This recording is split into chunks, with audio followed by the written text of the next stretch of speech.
Hello, I'm Judith Davis. There are three ways to communicate with your inner guide. Last time I described the first way, which was by inner thought. You may hear, in your mind's ear, so to speak, a thought that doesn't seem to be your own thought. It's your inner guide saying something to you by means of a thought. And you can reply either by speaking out loud or simply thinking a thought in response. The second way to communicate is with finger signals. Psychologists refer to this as ideomotor signaling. While in the self-hypnotic state, you can ask your inner guide which finger represents yes, and you may notice a specific finger rise or merely tingle. It may be a finger or a thumb. That is your yes finger. Then ask which finger represents no, and a different finger or thumb may rise or tingle. Then ask which finger represents I don't know or I don't want to say, and a third finger may rise or tingle. Sometimes people who get a yes and a no finger don't immediately get the I don't know finger.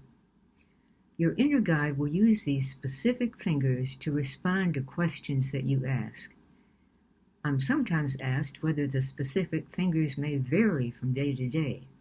They do not. These initial choices will remain the designated fingers. As with inner thought, which I described last time, about 50% of people who try to establish communication in this way succeed when they first try. And as with inner thought, if you don't get any of these responses for a while, it's because the prospect of communication is too exciting, too overwhelming to enter your awareness. You'll acquire communication when the novelty wanes sufficiently. The best way to get results in the beginning is to ask simple questions, because if you ask a question that would involve a major change in your life, such as, should I leave my job? Or should I marry him? The answer might be too overwhelming to enter awareness.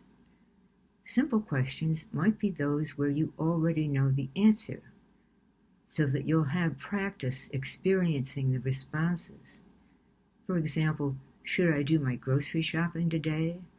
Or should I have pasta for dinner? Then you could ask some questions about small matters that you might like some advice on. This practice will help you gain confidence in using finger signals, and you can then ask anything you want to, knowing that if the answer is too overstimulating, you would have to wait for its novelty to wane before the answer would enter your awareness. Next time, I'll describe the third way that you can communicate with your inner guide.